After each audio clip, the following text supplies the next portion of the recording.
அந்த தை முதல் நாள் அதை நாம் சூரியனுக்கு நன்றி சொல்லுகின்ற நாளாக அதை கொண்டாடுகிறோம். ஆக தமிழர்கள் நன்றி மறக்காதவர்கள்.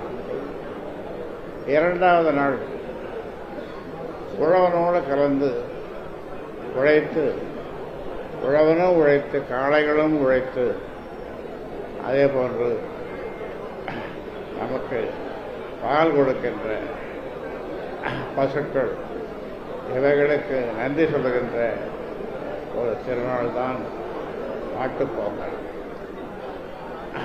அடுத்தது எல்லாமே நன்றி சொல்லுகின்ற திருநாளாக திகழ்வதை நீங்கள் பார்ப்பீர்கள். அடுத்தது 4ஆம் நாள் காணும் பொங்கல். நம்முடைய நண்பர்களை, சுற்றங்களை அவர்கள் வந்து பார்க்க, இவர்கள் சென்று பார்க்க, நலம் விசாரிக்க, விருந்து வைக்க, ஆக அதுதான் 4வது நாள். இப்படி நம்முடைய முன்னோர்கள் எல்லாம் நன்றி சொல்லுவதோடு நமக்கு உதவிய சூரியனுக்கும் காளைகளுக்கும் பசுக்களுக்கும் நன்றி சொல்லுகின்ற நாளாக, அதே மாதிரி காணும் பொங்கல் ஒருவரை ஒருவர் பார்த்து மகிழ, நல விசாரிக்க அது அந்த நாள்.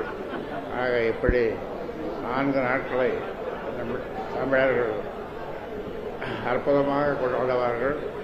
நம் முன்னோர்கள் இந்த அளவில் அதை வடிவமைத்து காலங்காலமாக இந்த விழாக்களை கொண்டாடி வருகிறார்கள். அந்த வகையில் இன்று போகி திருநாள். போகி திருநாளிலே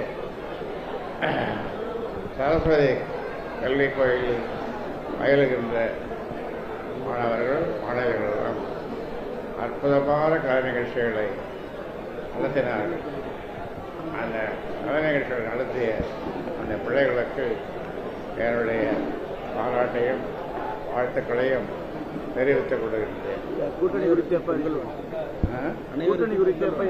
அனைவருக்கும் என்னுடைய ஒட்டுமொத்த தமிழக தமிழ் மக்களுக்கு என்னுடைய பொங்கல் வாழ்த்துக்களையும், சரஸ்வதி கல்விக் கோயிலில் பயிலுகின்ற மாணவர் செல்வங்களுக்கும் என்னுடைய ஆசிரியர்களுக்கும் என்னுடைய வாழ்த்துக்களை, பொங்கல் வாழ்த்துக்களை தெரிவித்துக் கொள்கிறேன். ஐயா, கூட்டணி குறித்து எப்ப அறிவிப்பீங்க?